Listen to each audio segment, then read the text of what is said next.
Hello there, world. I don't know if you remember at the beginning of the year, I had decided I was going to try to do more um, video blogs. And I think that came about a lot with the pandemic, of course. Stuck in the house, nothing much to do. But then I kind of got away from it. Business did pick up and get kind of busy for me, thank God. Thank you to everybody. But I just want to let you know that you can expect to see a few more blogs. And right now, the wife is out in the kitchen doing something with a bag. I wanted to come on real quick and talk about headshots. They are always interesting, they're always fun, they're always challenging. And the reason I wanted to come on was this one certain shoot I just did, kind of just brought it all together and had me thinking. um, the main theme is it's not about me. When you're doing headshots, sometimes you're working with one person, other times you might be working with 12 people, 20 people. It all depends. Are you at a conference where people are coming in? Are you at, hi Scout, are you at a real estate office? You know, is one person going to take longer than the others? There's all kinds of different factors that come into play. But for the most part, when you're doing them, you have to get in a frame of mind of thinking technical as well as being somewhat of a psychologist. And what do I mean by that? When you're doing a headshot, it's a lot like going to the dentist. Nobody wants to do it, everybody hates to do it, but then when they see the final result, they're like, oh, okay, I guess that was worth it. Or at least I hope they do. And in this particular shoot that I just recently did was for a wonderful, cool, awesome friend slash client. Started off as a client, but I now consider her to be a friend. Cheryl. She is an amazing person. She needed a new headshot. She called me because we have done several shoots in the past. I photographed her wedding, which was awesome. Then I photographed her family a few times, which was awesome. I remember photographing her husband, who is a very talented musician. His cool claim to fame would be that he works at Martin Guitar and does repairs and building and all of that kind of stuff. So, but anyway, she needed some headshots. She called me up. I said, well, what are we looking for? She's like, I don't know. Wasn't actually a call, it was an email, but we were going back and forth, and she really couldn't decide on what type of shot she wanted, where she wanted to do that. We ended up meeting at her house. So we got together. I was thinking I would do the more traditional type of headshot, and we would just take it from there because she needed, for where she works at Compass Point Consulting, which they do all type of consulting work for businesses that want to expand, want to grow, want to figure out what they're doing right, figure out what they're doing wrong, all of that kind of stuff. It's a really cool company from down in the Lehigh Valley area. And we ended up meeting at her house. I set up for a traditional headshot.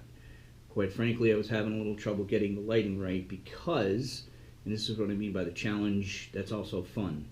A low ceiling, I couldn't exactly get the biggest light source in there, so we had to kind of adjust what I was going to use.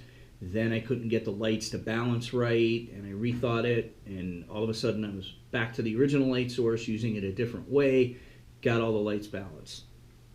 Long story short, I don't think Cheryl was in any way mad, not trusting me or anything like that, but at the same time, all she's thinking is, I want to get this over with, can we just do this? So figured out the lighting. We started to do some more traditional type of headshots on a background. I was thinking they were turning out great. I can still feel she wasn't into it. And we then decided, I said, look, we got a few of these. I know you're not exactly excited with them. And that's not her fault. She was not a diva. She's not a person who is demanding or anything like that. It's just no one likes getting their picture taken. And going into it, you then understand that that person is not trying to be, difficult. It's just they don't know what to do, how to do it, and they're not exactly sure what to do. So I could just tell she didn't feel comfortable. So then we stepped out into her yard, and her neighbor, quite frankly, has a brick garage.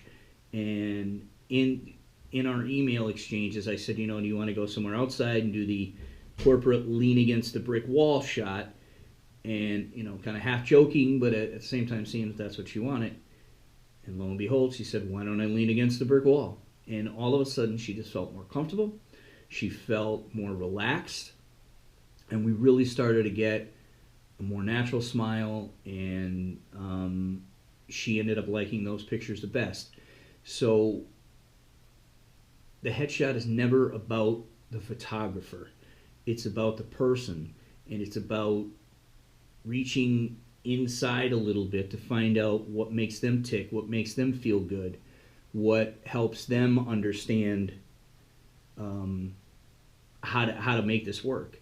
And in Cheryl's case, she would much rather be outside. So I went from a situation of trying to think technically with a whole bunch of lights and balancing things and setting up the stands and reflectors to now I'm outside. Let's find the best angle in this open shade, and let's just get the best pictures we can using this beautiful natural light that was just there. So the mindset, it doesn't mean one is better than the other. It doesn't mean that using the studio lights makes it better. It's a matter of capturing the person's personality. It's a matter of capturing who they are, as opposed to making sure that you have the perfect, hair light or something like that. So all I wanted to say is when I'm doing headshots, I'm not thinking about me and creating this wonderful, perfect shot for my portfolio. I'm thinking, what is going to make this person comfortable? What is going to make this person tick? And what's going to show who they really are? So I want to thank Cheryl for allowing me the opportunity to do that, trusting me, and going through the whole process. I did end up sending her one that was on a regular background because I thought it was good. Whether she used it or not, that's up to her. But I just wanted her to know that I thought she looked really nice either way. If you need a headshot, let me know. I can set up anywhere. I recently set up in somebody's garage, as a matter of fact, due to COVID. But, if you have any questions or anything, please let me know. Shoot me an email, and I'll talk soon. Later.